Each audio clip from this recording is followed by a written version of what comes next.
आखिर क्यों खाया था पांडवों ने अपने मृत पिता के शरीर का मांस? आज हम आपको महाभारत से जुड़ी एक घटना बताते हैं जिसमें पांचों पांडवों ने अपने मृत पिता पांडु का मांस खाया था।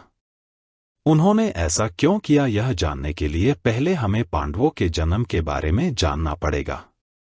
पांडु के 5 पुत्र युधिष्ठिर, भीम, अर्जुन, नकुल और सहदेव थे। इनमें से युधिष्ठिर, भीम और अर्जुन की माता कुंती तथा नकुल और सहदेव की माता माद्री थी। पांडु इन 5 पुत्रों के पिता तो थे, पर इनका जन्म पांडु के वीर्य तथा संभोग से नहीं हुआ था, क्योंकि पांडु को श्राप था कि जैसे ही वो संभोग करेंगे उसकी मृत्यु हो जाएगी। इसलिए पांडु के आग्रह पर यह पुत्र कुंती और माद्री ने भगवान का आह्वान करके प्राप्त किए थे। जब पांडु की मृत्यु हुई तो उसके मृत शरीर का मांस 5 भाइयों ने मिल बांटकर खाया था।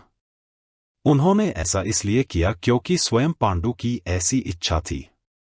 चूंकि उसके पुत्र उसके वीर्य से पैदा नहीं हुए थे, इसलिए पांडु का ज्ञान कौशल उसके बच्चों में नहीं आ पाया था।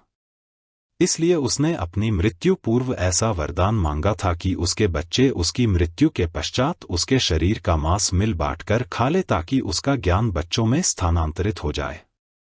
पांडवों द्वारा पिता का मांस खाने के संबंध में 2 मान्यता प्रचलित है। प्रथम मान्यता के अनुसार मांस तो 5 भाइयों ने खाया था, पर सबसे ज्यादा हिस्सा सहदेव ने खाया था।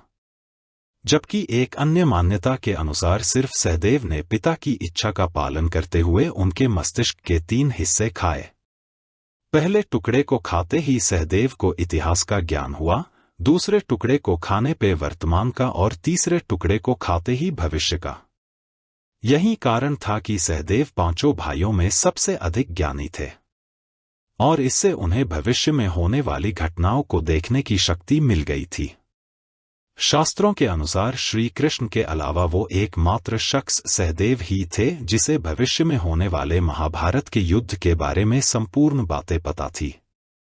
श्री कृष्ण को डर था कि कहीं सहदेव यह सब बातें औरों को न बता दे, इसलिए श्री कृष्ण ने सहदेव को श्राप दिया था कि यदि उसने ऐसा किया तो उनकी मृत्यु हो जाएगी।